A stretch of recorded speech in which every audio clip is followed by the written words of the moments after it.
our first story, we are 24 days away from the crucial qualifier for the 2022 World Cup against Nigeria, which is slated for Cape Coast. The match has been dubbed the Jollof Derby, and in a few weeks it will be all anyone will be talking about in Ghana football. But let's hop to Nigeria to get a sense of how our brothers or our cousins have been getting ready. We are joined via Zoom by Ayodeji Adegbenro, who is a Nigerian sports journalist. Deji, I see you are ready and ready enough in your Nigerian kits. Good evening and welcome to Joy News.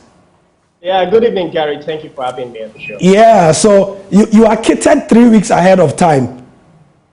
Yes, so that you guys know this is not a joke. We're actually ready for you guys. I mean, it's Nigeria, Ghana. It's a West African derby, you know, and we really need to be prepared. We cannot look at how Ghana performed at AFCON and underrate the Black Stars.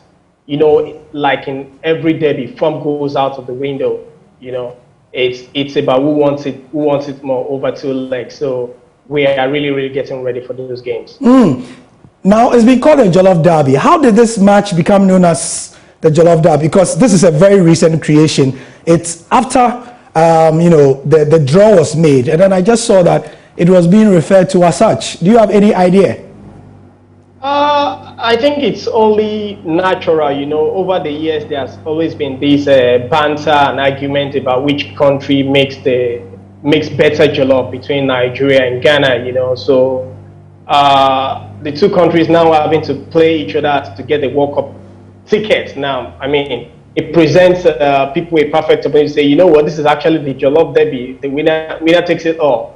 The winner gets the World Cup ticket, and of course, the bragging rights about being the better footballing nation and being better at making jollof rice. I can imagine. Anyway, let's look at how prepared Nigeria is. Let's look at this checklist together, shall we? And this is what we've put together in terms of what they are doing. First of all, DG, Nigeria has named a new 4-man coaching team led by Augustine Eguavoen. Let's talk about that first of all. How is that going? We know that Ghana have also done our coaching list, but how is that going? Give us a sense of this 4-man team.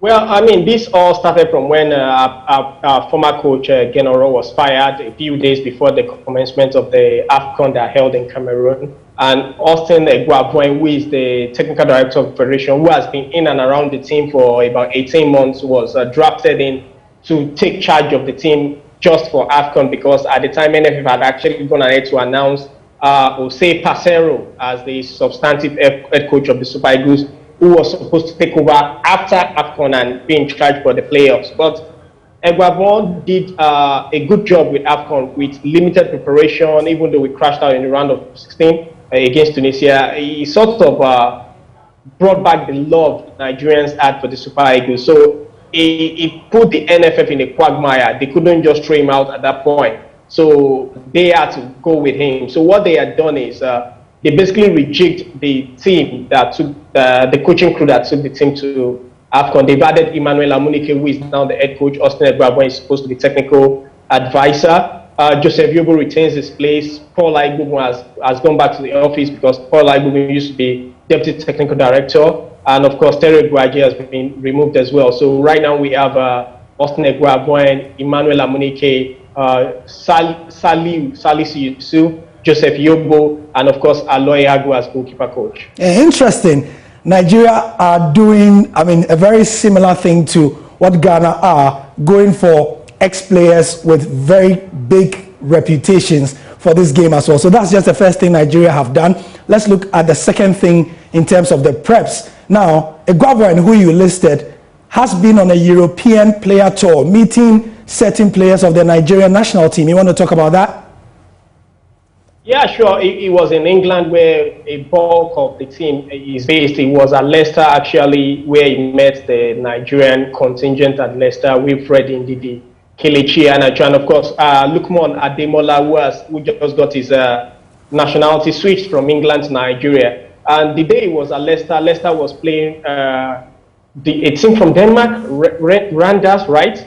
Yes. in the Europa Conference. So Deji, we have just put Ademola's photo on the screen, who you just mentioned, and Nigeria have completed the naturalization of this winger, Ademola Lookman. And so this is the player Deji is talking about. Please carry on.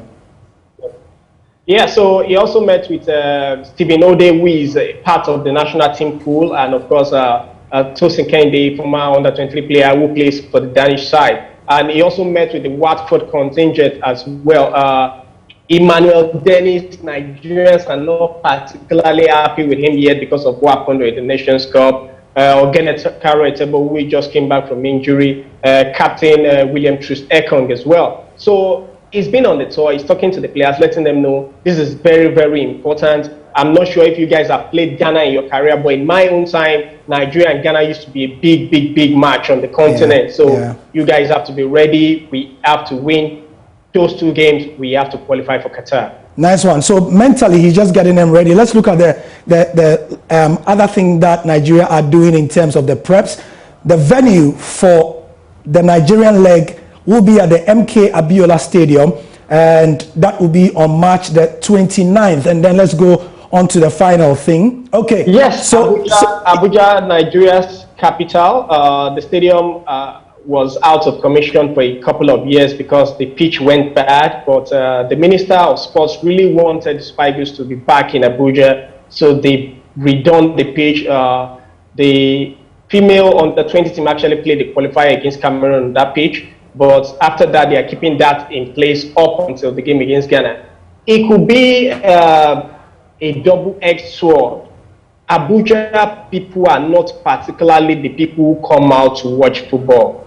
The last time the Super Eagles played in that stadium was in 2011. 2012 AFCON qualifier against Guinea that ended 2-all, a match Nigeria ended to win, which was why we were not in AFCON in 2012. So taking the Super Eagles back to Abuja for this game, this very crucial game, for the first time in 10 years, I'm not particularly convinced the federation. This decision was forced down on them by the minister anyway. I'm not particularly sure this particular decision was. So this is not the first choice venue for the Nigerian Football Federation, is it? Probably not. I mean, they played most of the qualifiers in Lagos, but the pitch in Lagos after the last game, CAF told them the stadium in Lagos can no longer be used because of some things that had to be done. So for me, I thought that the best option would have been the Uyo Stadium. That is the best stadium in Nigeria. They should have taken the Super Eagles to Uyo. The facilities are good. The hotel is perfect for them. But now they have to go play in Abuja. I mean, he who pays the piper dictates the team. So hopefully we survive that. Ghana and Nigeria are always cousins in many ways. He who pays the piper. Yeah, I'm sure. You guys want to be hurt so much. You guys want to be hurt so much. Anyway, I know 3 weeks is far away, but Deji, I mean, today is the 1st of March. The match is on the 25th. Are people getting excited, or like in Ghana, maybe it will take a few weeks before people get into the groove? People are getting excited. People are excited about the game. Recent happenings around the world away from football seems to have taken people's attention away from that match in the last few days. But I know a lot of my friends, people I know who are actually planning to travel to Ghana to watch that first leg, you know. So people are very excited about this game. I can't remember the last time we played Ghana in a competitive game. I think that will go back to 2008 AFCON. It's so long. So, competitive game. We played in 2010 as well. Asamajan scored from the header. You remember that one? From a corner, and then Asamajan scored. So we played in 2008 and then played in 2010 as well, and then Asamajan scored. So that was I'm still pained about the 2008 defeat, so I don't remember that 2010 game you're talking about. It's understood. Selective amnesia. Thank you. Thank you, Ayodeji Adegbero, for your time. And we'll be counting down to this as well.